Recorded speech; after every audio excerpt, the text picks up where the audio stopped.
Vamshi vibhushitakaranavaniradabhat pitambaradharunabimba phaladharostat purnendu sundaramukhadarvinda netrat krishnat param kimapi tattvamaham na jane. Om Shri Krishnaya Namaha. Welcome to the Friday scripture class. And today's scripture is Uddhava Gita.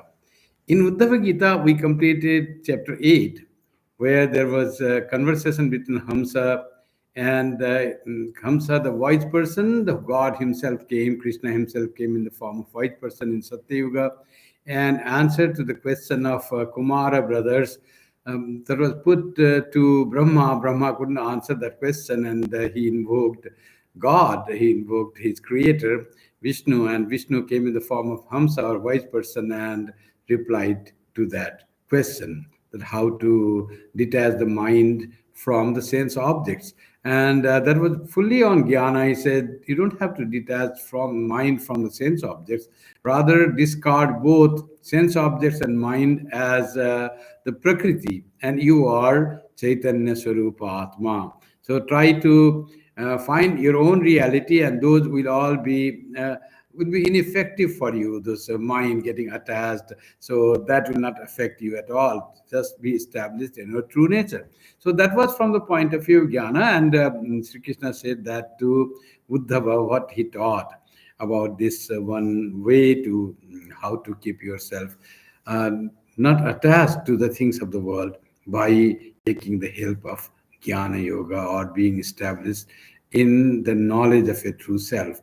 Now, in chapter 9, we begin today, and here Uddhava says again another question. He says about different paths shown by different people. So, which path is the best? He wants to know from Krishna. Uddhava Uvacha. It's page 126 in the message of Uddhava Gita, the last message of Sri Krishna, translated by Swami Madhavananda. So, what Uddhava says, Vadanti Krishna Shreyamsi Bahuni Brahmavadina Tesham Vikalpa Pradhanyam Utaho Ekamukhyata. Uddhava said, O Krishna, the teachers of Brahman speak of various means of attaining well being. Are all of them equally important, or only one is the foremost of them? So it comes about different practices, different sadhanas.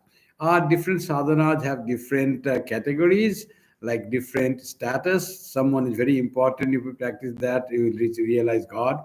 Some others are less important, or all are equally. The ekamukhyata means is one is more prominent, more important than others, or it is vikalpa pradhanya, means they all are similar and there's only variety that for us to choose.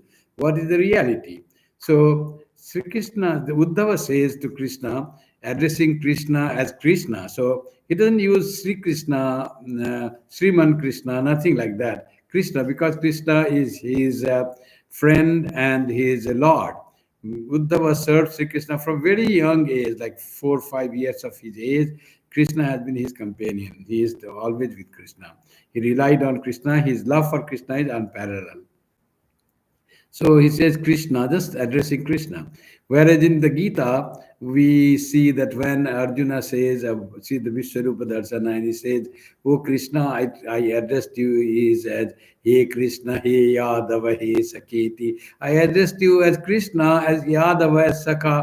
Please forgive me for my transgression of you are such a you are such God himself, and I addressed you as my friend, addressing you by name like that. So here that relation is not there. Uddhava is so dear to Krishna that Uddhava can directly see Krishna. Vadanti Shreyangsi Bahuni Brahmavadina. There are Bahuni, there are Shreyangsi, there's the path for well being, path for spiritual wellness, have been told by many. Bahuni, many. Brahmavadina, who says that not any ordinary person, but by the one who talk of Brahman, who have the authority to speak about the spiritual practice. So they speak about different kinds of path to lead to spiritual realization. Tesham vikalpa pradhanyam utaho eka mukhyata. Are all of them equally important, or only one is the foremost of them? Now I want to hear from you. As there are so many paths described, which one is the best? Or is there one important, others are subsidiary or helpful, or all are of same importance, same value? So please let me know. So he wants to know about Sri Krishna's teaching about the bhakti. Sri Krishna always emphasized bhakti, except in the previous chapter we saw that he also talked about jnana. So he says, is one of them very important or all are equally important? That was Uddhava's question. So which path should he follow? There are at least four yogas: karma yoga, jnana yoga, bhakti yoga, and raja yoga. So which one is the best suited to realize God? So that was his question to Sri Krishna. If he gets answer from Sri Krishna, he would like to practice that. So otherwise, he has to choose one. Let us see what Sri Krishna says about this thing. The next question of the question is not finished. He says, Bhavatot darita swamin bhakti yogo anapekshita nirasya sarvata sangam ena tvaya vishen mama.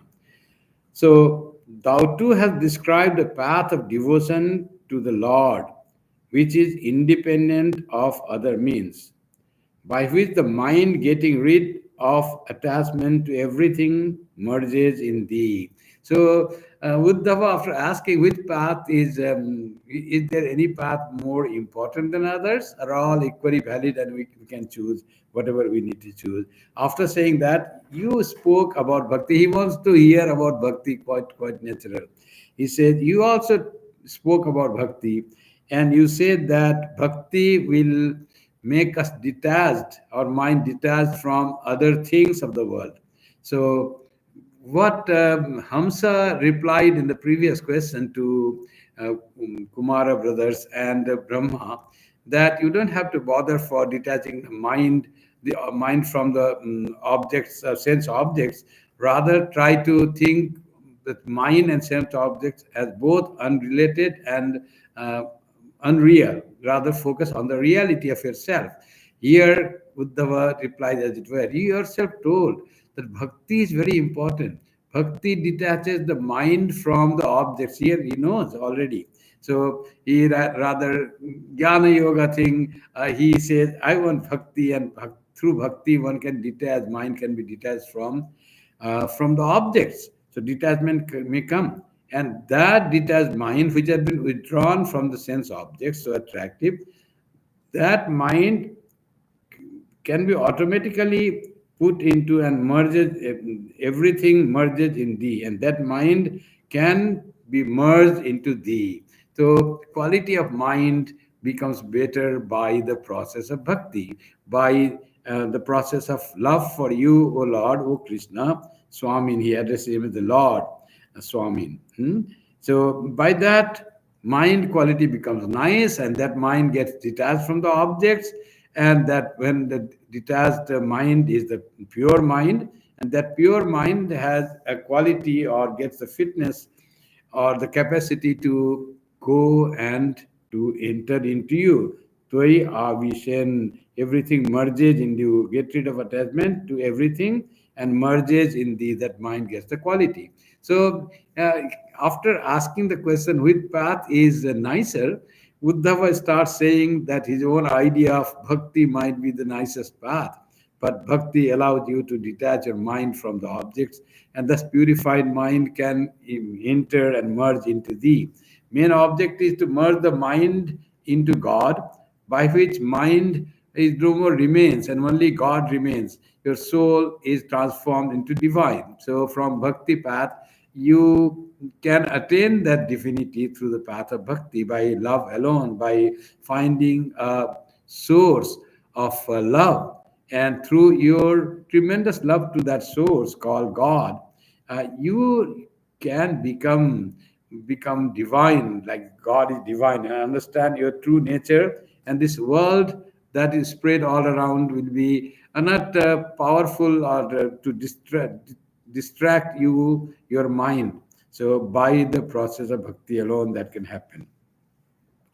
That's what Uddhava's question is. He wants to know about the power of bhakti, and bhakti, he knows that bhakti has that power. It can detach from the sense objects, and it can put the mind that's purified into God Himself. That's why Tvai Avishen Manaha, mind can Avishen. Avishen means mind can enter into thee, can merge into thee. That was the question. Now Sri Krishna says in detail about the answer. Sri Uddhava, this precise question, he wants to know about the bhakti and the glory of bhakti.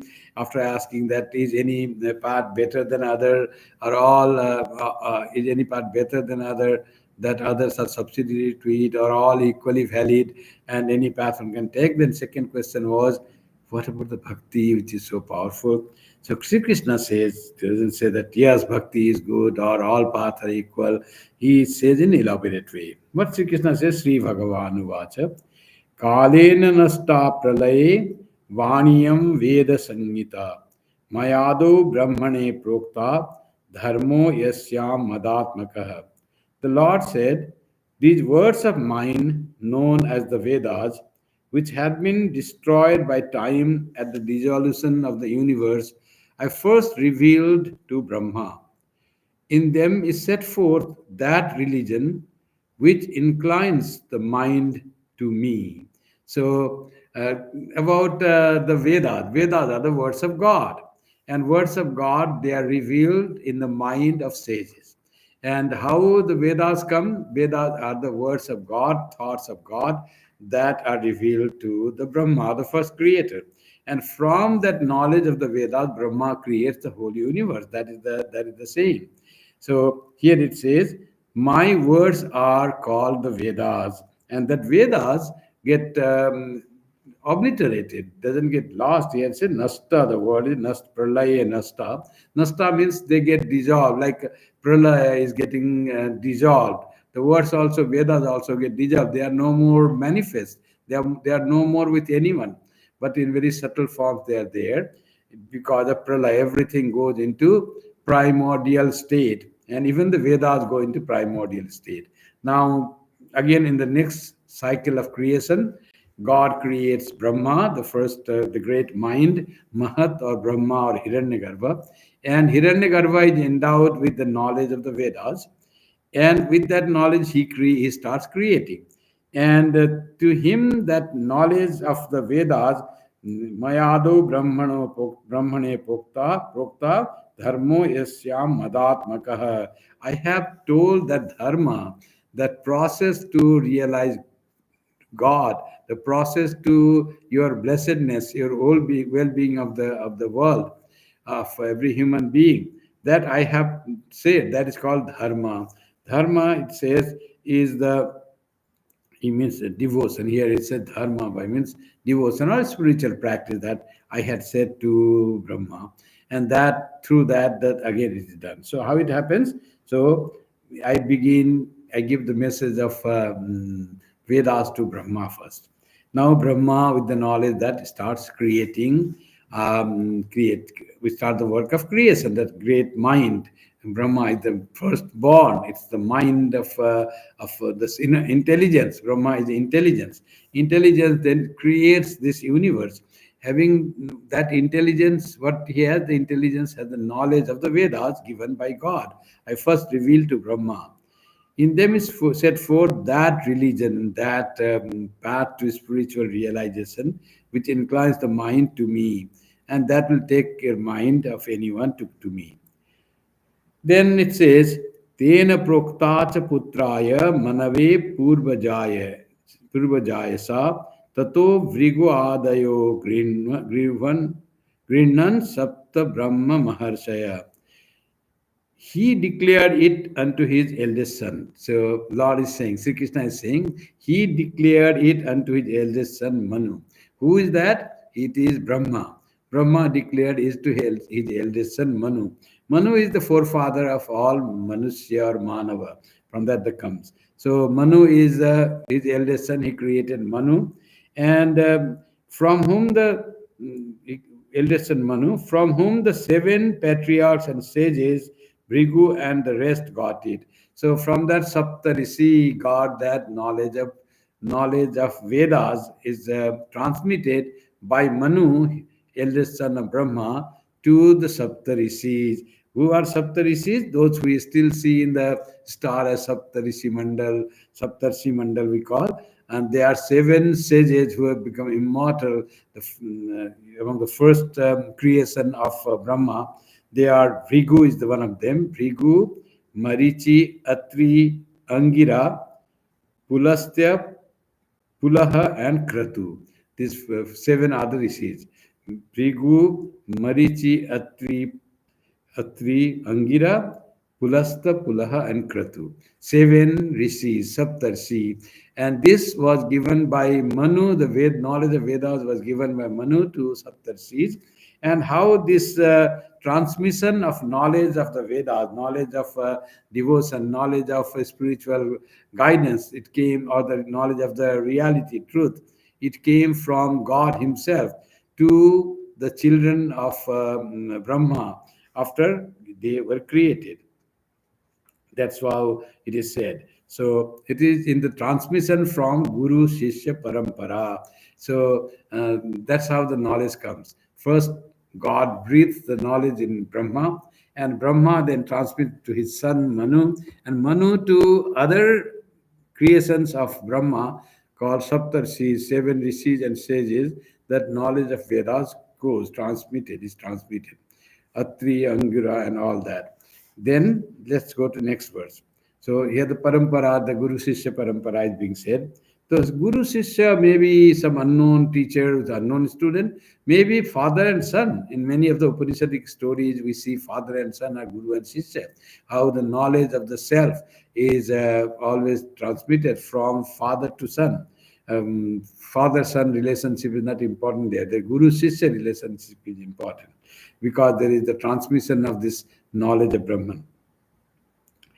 Devya Pitrivya Tatputra Deva Danava Guhyaka Manushya Siddha Gandharva Savidya Dharacharana Kindeva Kinnara Naga Raksha King Purushadaya Bhavayas Tesham Prakitayo Rajasattam Rajasattatamo Bhuvaha. Now, this knowledge of Vedas, says Krishna to Uddhava, has been transmitted from generation to generation. How this happened? Tevya, from those seven rishis it came. Pitribhyas Tatputra, from those fathers it passed on to their sons. Who are the sons of these rishis? So the sons are Devas, Asuras. All these are different sons, different types of species are being said. Devas, Asuras, all are humanoid, anthropomorphic species. Those have the intelligence to understand the scripture, understand God. Those type of species are being described, and not only human being, but those are human-like, but they have different qualities according to their mental state, different mental state. One of them is Devas. All the different types of beings in the universe. So what are the Devas? One is Devas, the gods. Gods is small g. So they are all very intelligent. They have very shining bodies. They have the very intelligence of, they understand the things better. Then there are Asuras, who are very powerful physically, but have understanding is a wrong direction. They take which is non-beneficial as beneficial. They are all into that. Only physically they might be more strong, but intellectually they are inferior to Devas. And there are others also. There are different names of different species of humanoid forms are being said. Others are Guhyakas. Still, men have not come. Guhyaka is another being. And then are Nara, Manushya. Manushya is human beings. Then Siddhas, another kind of, all are human beings of different categories of mind, okay, and intelligence. Gandharvas, and there are Vidyadharas, all are different intelligence, different level of spiritual understanding. Then there are Charanas, then there are Kindevas. Kindevas means like Deva, but little inferior to Devas. Then there are Kinnaras. like human beings, not perfectly human beings. Then Nagas, another set of humanoid beings called Nagas. Nagas doesn't mean snakes. Nagas are also humanoid things. Then Rakshasas. Rakshasas is also exactly look like human being, but they're very proud, egotistic, full of Rajaguna, and lack Sattaguna, right understanding. And as they are very egoistic, so they give more on enjoyment in place of spiritual peace and understanding and bliss. They go on more of enjoying this universe. Those are called Rakshasas, like all in the Mahabharata that comes and Ravana and Kumbhakarna, all are this to be Rakshasas. So they are Rakshasas. There are also other beings called, they're all humanoids, so all are human beings looking like human beings. And Kim Purusha, there is another Purusha is like the being, but a little lesser than that. Kim Purusha, like Kinnara, Kindeva, Kim Purusha. And others, various are their natures, being the outcome of sattva, rajas, and tamas. So all are creation of Brahma, all are creation of God. So many species, varieties have come. And they are different beings according to their gunas that they have. Different proportion of sattva, rajas, and tamas. When sattva is preponderant, sattva is more, then they become like devas. When rajas is more, then and this tamas is more, uh, they become like rakshasas, and also with rajas. So the more on enjoyment, more on destruction, more on killing and fighting, destroying, they enjoy that only. So more towards tamoguna. And human being is supposed to have all the gunas in balance and according to different times. Human is the best of God's creation, where all the gunas are there, and the quality is given to the human beings where they can change their gunas by spiritual practice. If they have more of rajaguna, they can increase sattva. If there is more of tamoguna, they can overcome the tamoguna by sattva and rajas. Like that, they have the capacity given. They are not guided only by the gunas, but have the intelligence enough to understand the purpose of gunas and alter the percentage and proportion of gunas in their life. So that is what it is said. Kindeva Kinnara. So these are the natures, like Sridhara Swami explains that desires. What are the natures, as you said? Rakshasas, others. Various are their natures, being the outcome of sattva, rajas, and tamas. Natures means their desires, their goal are all different. So that has been created that way because of difference in proportion of the guna, sattva, rajas, sattva, tamo, bhuva. So like that, they are different. So this is how the creation, Sri Krishna says that how it has been created, different beings came into being. He doesn't talk about other creatures other than the humanoid forms. All are human beings, and superhuman beings are lesser human beings. So this is what Sri Krishna would like to tell. So today I would like to close here a little short. So next time in our next class of the Uddhava Gita, we'll do a little more and understand what is the questions, Uddhava's questions answered. Is there one path better than other? Or all paths are equal and we are to choose. From here, what Sri Krishna says, we can understand that the path is chosen by the quality that a being has. So, according to Sattva, Rajas, and Tamas, which one is greater? According to that person or that particular human being, or among the human beings also, particular human being chooses one type of path according to their dharma or their nature, their prakriti. So that's why even the gods, Rakshasas, Yakshas, Ginnaras, Gandharvas, Charanas, Kinnara, Kim Purusha, Kindeva, all they, Nagas, all they choose the path according to their liking.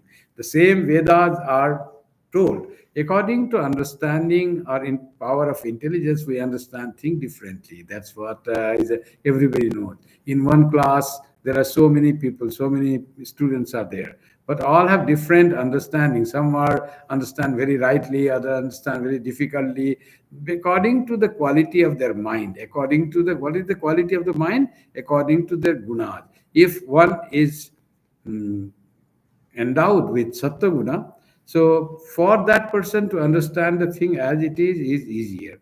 Those whose guna, the brain is clouded by tamoguna, there's no right understanding. So difficulty in understanding, sometimes reverse understanding, all that happen according to the gunas. So that's what Sri Krishna tries to explain here to Uddhava, how he, from the beginning, is the Supreme Lord. He gave that knowledge to every being, and what path to choose, that Sri Krishna will say. Of course, Uddhava is here more interested to know more about the bhakti and how we can increase the bhakti and how what is the glory of bhakti to realize God. Thank you very much. Now the closing chants.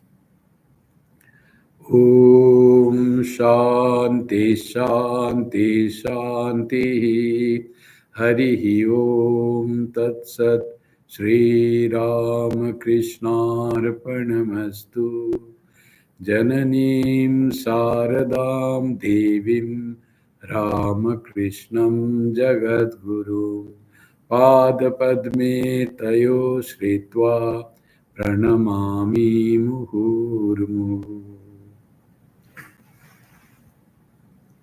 Bye for now. See you next Friday. We will have the class on the Gospel of Sri Ramakrishna. After that, when we will continue with the Gita, we'll continue further in this chapter 9. Thank you.